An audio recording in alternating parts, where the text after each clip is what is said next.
재석 182인 중 찬성 168인, 반대 3인, 기권 11인으로서 가결되었음을 선포합니다.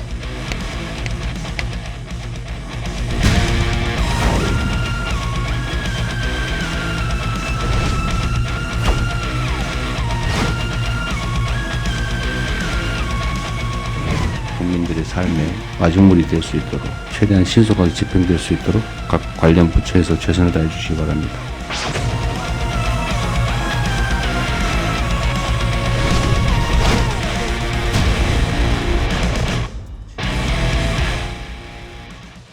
자, 오늘 오전이었습니다. 이재명 대통령은요, 이 국무회의를 주재하고 어젯밤 국회를 통과한 이 31조 8천억 원 규모의 추경안을 심의 의결했습니다.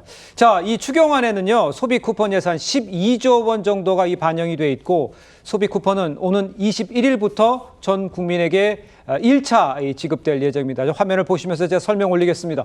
자, 지원 금액은 전 국민이 1인당 15만 원을 기본으로 하고요. 소득별 맞춤형 지원을 위해서 차상위 계층과 한부모 가족은 1인당 30만 원, 또 기초생활수급자는 1인당 40만 원이 지급이 됩니다.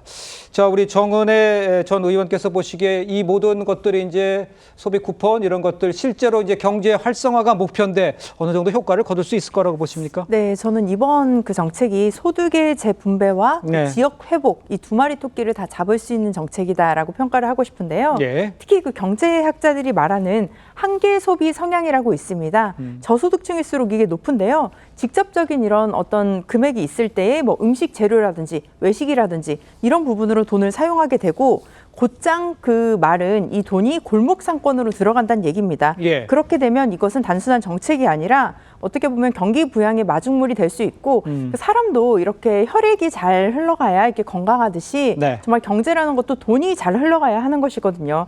그렇기 때문에 저는 분명히 경제 부양에 효과가 있다. 그리고 또 한 가지 더 말씀드리고 싶은 것은 방금 앵커님께서 말씀하신 대로 지금 차등 지원을 하게 됩니다. 네네네. 그렇기 때문에 어떤 보편적인 복지라기보단 선별적인 복지이고 정말 이 복지가 필요하신 분에게 필요한 정책으로 다가갈 수 있다라고 평가할 수 있을 것 같습니다. 알겠습니다. 호 대변인, 이제 국민의힘에서는 포퓰리즘이나 이런 지적을 많이 했는데 오늘 이제 결과 나오고 그냥 밀어붙여 가는 상황이긴 합니다만 어떻게 네. 평가를 하시는지요?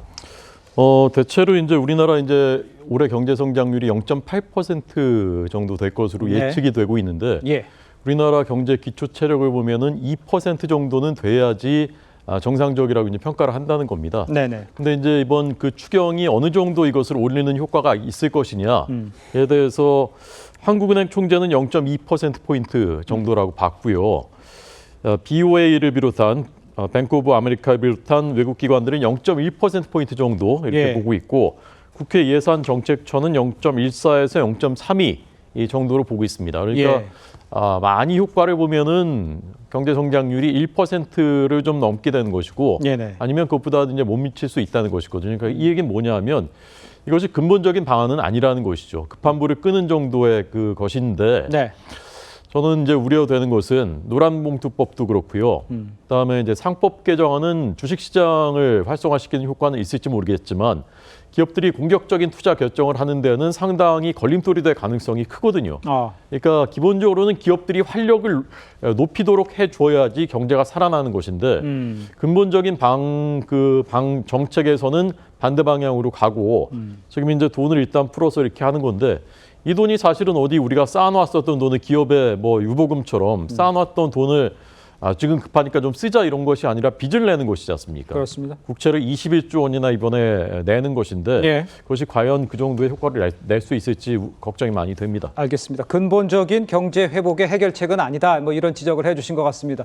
일단요, 7월 21일부터 신청이 가능하고 지급 수단은 지역사랑 상품권, 또 신용 체크카드, 또 선불카드 중에서 선택할 수 있다고 합니다. 온오프라인으로도 모두 신청이 가능하다고 그러는데.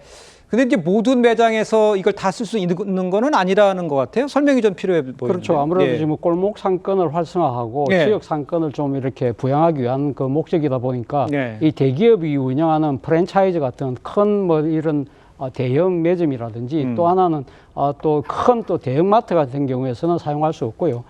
지금 매출액 30억 이하 소상공인 업종에서만 자유롭게 사용이 가능합니다. 대표적으로는 전통시장이나 동네마트, 식당, 의류점, 미용실, 안경점, 교습소, 예. 학원 등이 대상인데 면 단위가 아주 작아서 그런 경우에는 일종의 뭐랄까요? 그러니까 지금 면 지역 거주민들을 위해서는 하나로 마트도 사용이 가능하도록 그렇게 지금 허용이 됐습니다. 알겠습니다. 자, 근데 이뿐 아니라 이제 2차 지급이 예정이 되어 있는데 9월 22일부터 진행이 됩니다. 국민의 한 90%를 대상으로 하게 된다. 그러니까 상위 10% 정도는 안 받을 수 있는 겁니다. 어떻게 선별하는 건지 요거를 좀 설명해 주셔야 될 것 같아요. 저 부분은 이제 그러니까 상위 10%를 제외하는 이 선별 작업이 오래 걸리기 때문에 예. 1, 2차 나누는 거예요. 원래 1차에다 지급할 수 있는데 그 선별 작업에 한 2주간 그 시간이 들거든요. 그래서 네네. 나누는데 저 부분은 이제 건강보험료를 기준으로 한다는 거예요. 건강보험이 저희가 알다시피 지역보험이 있고 직장보험이 있는데 지역보험은 이제 자산까지 다 반영해가지고 건강보험료를 산출합니다. 네. 근데 이제 직장보험의 경우에는 급여만 산정하기 때문에 여기에 보완 또 기준이 있어야 되겠죠. 그래서 금융소득이나 아니면 부동산 자산 등을 또 끌어내서 이것도 예. 선별 기준에 보태는 이런 작업이 좀 오래 걸려요. 그래서 이게 저희가 21년도에도 했던 경험이 있는데 그 당시에도 이 신청 건수만 46만 건이었어요. 내가 왜 상위 10%냐 이거죠. 그렇겠네요. 그래서 그거 관련돼서 이 건수까지 포함한다 그러면 사실 액수는 더 늘어난다고 봐야죠. 그 당시에도 이 일을 다 받아줬거든요. 예. 당신도 주겠다라고 했기 때문에 실제는 90%가 넘는 지급 그 범위가 될 것이다. 이렇게 생각을 합니다. 알겠습니다.